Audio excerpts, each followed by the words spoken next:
let's unpack some of the roadblocks to saving effectively. When it comes to saving, many people are overwhelmed by the enormity of what that entails.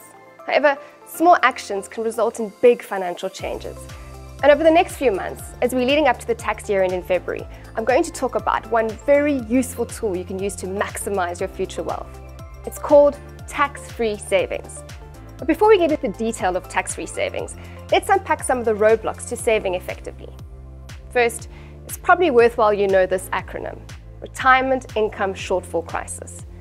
The word crisis does make it sound rather dramatic, but the statement isn't untrue. There is a retirement income problem.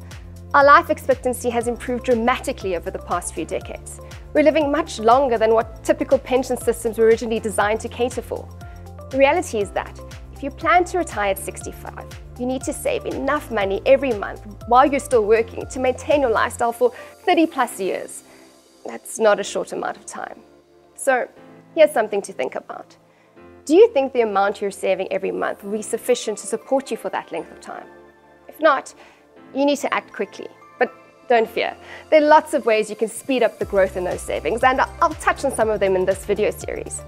The most important thing, though, is to start as soon as possible. The second roadblock is inflation. The days of paying 10 Rand for a 2-litre milk are long gone. In fact, nowadays we're paying more than double that amount. And this applies to all things. On average, we're paying a lot more today than we were paying for the same products a couple of years ago.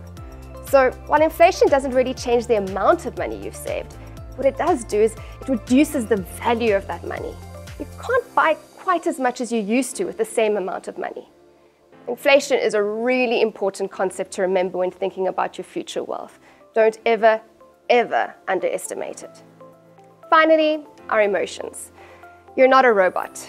You're meant to feel things, have emotions, but they're often not very helpful when it comes to our decisions with money. We often behave irrationally when making these decisions, be that with investing, saving, or even spending our money. We're driven by fear and greed. We all are, it's not just you. But again, it's not all doom and gloom. There are ways to work around these things. Stay tuned and don't miss the next video.